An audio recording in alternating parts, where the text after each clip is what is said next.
પ્રેમ સંબંધની સજા યુવકે જીવ ગુમાવીને ચૂકવી। યુવકે યુવતી સાથે પ્રેમ કર્યો અને યુવતીના પરિવારજનોને તેના ભાઈઓને આ વસ્તુ પસંદ ન આવી અને અમદાવાદથી યુવકને લઈ ગયા। ત્યારબાદ અમરેલીમાં યુવકને મારી નાખ્યો। શું આખો બનાવ છે, વિગતે વાત કરીએ। વૈષ્ણવજન તો તેને કહીએ જે પીડ પરાઈ જાનાને રે।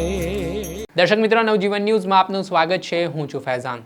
વાત કરીએ તો અમરેલી જિલ્લાના સાવરકુંડલા તાલુકાના બાઢડા ગામમાંથી એક હત્યાનો બનાવ સામે આવ્યો છે, જેમાં નિલેશ ચુડાસમા નામના યુવકની હત્યા કરી દેવામાં આવતા સમગ્ર વિસ્તારમાં ચકચાર મચી છે।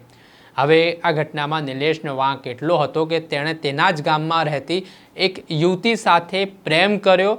ત્યાર પછી પ્રેમ કર્યા બાદ બંને ત્યાંથી અમરેલીથી અમદાવાદ ભાગીને આવી ગયા।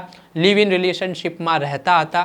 જો કે આ બાબતની જાણકારી યુવતીના પરિવારજનોને થાય છે, તેઓ નારાજ થાય છે ને ત્યાર પછી યુવતીના ભાઈઓ છે તેઓ દ્વારા અમદાવાદમાં આ જ્યાં યુવક યુવતીઓ રહી રહ્યા હતા લિવ ઇન રિલેશનશિપમાં ત્યાં પહોંચે છે ને યુવકને અહીંયાથી પકડીને ત્યાં અમરેલી લઈ જવામાં આવે છે ને ત્યારબાદ તેને ઢોર માર મારવામાં આવે છે, જેમાં નિલેશ ચુડાસમાને ગંભીર ઇજાઓ પહોંચી હતી। તેને તાત્કાલિક અમરેલીની સિવિલ હોસ્પિટલમાં સારવાર હેઠળ ખસેડવામાં આવે છે, જો કે ફરજ પરના તબીબ દ્વારા મૃત જાહેર કરવામાં આવે છે।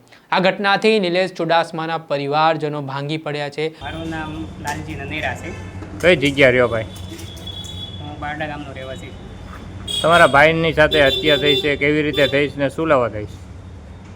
જે મારો છે ને મારો ભાઈનો છોકરો છે કે જેને 17 તારીખ 18 તારીખ આસપાસ તે ઘરેથી વયો ગયો હતો, તો અમને એવું જાણવા મળ્યું હતું કે છોકરીને લઈને ફરાર થઈ ગયો છે।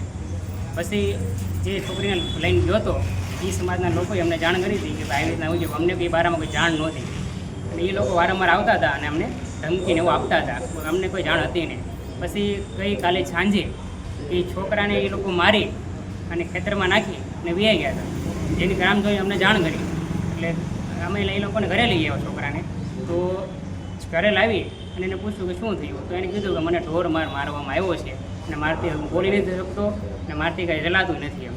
પછી અમે ડાયરેક્ટ એને 108માં હોસ્પિટલ લઈ જવા માટે લઈ ગયા, તો રસ્તામાં જ એનું ડેથ થઈ ગયું। પછી એના કાંઈક વિડીયો વાયરલ થયા છે? હા, એમાં એવું છે એ લોકો ઘરે આવતા ધમકી મારી એના મમ્મીના એના ભાઈના બધાના વિડીયો બનાવતા કે તમે ગમે તે ગોતીને લાવો ને તમારા વિડીયો વાયરલ કરી અને સમાજમાં બદનામીની કોશિશ કરતા હતા। બસ, ઓકે। કેટલા જણા હતા આમાં કદાચ 4 થી 5 જણા હોય એવું મને લાગે છે। એ ભાઈએ શું હથિયારથી મારે એવું કાંઈ જાણ કરી? ના, એ તો મને જાણ નથી, કેમ કે લોકો મારીને જ પછી નાખીને વહી ગયા હતા, એટલે શું હથિયારથી માર્યા છે મને કોઈ આઈડિયા નથી। ભાઈ પહેલાં ક્યાં ગયા હતા એ છોકરીને મળવા? છોકરીને કાલે જ અમને જાણ થઈ કે ભાઈ છોકરીને લઈને અમદાવાદ સાઈડ ગયા, ત્યાંથી લોકોને પકડ્યા હતા, પછી એને ઢોર મારવામાં આવ્યો હતો। બરાબર, અમદાવાદ મારવામાં આવ્યો છે કે ભાવનગર તમારા ગામમાં લાવીને મારી? એ તો અમને કોઈ આઈડિયા નથી, કેમ કે અમારે તે સિવાય વાત જ નથી। અમને તો ખાલી એ છોકરાની ખેતરમાં નાખેલી હાલતમાં લાશ મળી ત્યારે તમને ખબર પડી કે હાલત, તે પછી અમે દવાખાના દોડાદોડીમાં છીએ। તમારી માંગ શું છે અત્યારે? અમારી માંગ એ જ છે કે જે આની પાછળ જે કોઈ વ્યક્તિ છે, જે અસામાજિક તત્વો છે, તેને કડકમાં કડક સજા થવી જોઈએ। આરોપીઓ સામે કડકમાં કડક કાર્યવાહીની માંગ કરવામાં આવી રહી છે, કેમ કે જે પ્રેમ સંબંધમાં યુવતીના ભાઈઓ દ્વારા આ કૃત્યને અંજામ આપવામાં આવ્યો ને જે ઢોર માર મારી જે કોળી સમાજના યુવકની હત્યા કરી દેવામાં આવી, તેના કારણે સમગ્ર વિસ્તારમાં ખળબળાહટ મચ્યો છે। આ સમગ્ર બાબત પ્રેમ સંબંધની હતી ને યુવતી સાથે રિલેશનશિપમાં રહેવા બાબતે વિવાદ થયો અને અમદાવાદથી આરોપીઓ છે તે અમરેલી લઈ ગયા અને ત્યારબાદ આ યુવકને મારીને તેને મોતને ઘાટ ઉતારી દીધો। આ ઘટના બાદ હવે પોલીસે આરોપીઓ સામે હત્યા અંગેનો ગુનો નોંધવાની તજવીજ હાથ ધરી છે। આ સમગ્ર ઘટનામાં સંડોવાયેલી જે બાબતો છે તેને લઈને પોલીસ હવે તપાસના ધમધમાટની શરૂઆત કરી છે ને આ યુવાન જેનું નામ નિલેશ ચુડાસમા છે તેના મૃતદેહને ફોરેન્સિક પોસ્ટમોર્ટમ અર્થે ભાવનગરની સિવિલ હોસ્પિટલ ખાતે ખસેડવામાં આવ્યો છે ને આ સમગ્ર ઘટના બાદ હવે પીડિત પરિવારના લોકો ન્યાયની ગુહાર લગાવી રહ્યા છે। આરોપીઓ સામે આકરી કડકમાં કડક કાર્યવાહીની માંગ કરતા નજરે પડી રહ્યા છે। દર્શક મિત્રો, આવા જ નવા વિડીયો સાથે આપણે માહિતગાર કરતા રહીશું, આવા જ અપડેટેડ વિડીયો આપના સુધી પહોંચાડતા રહીશું।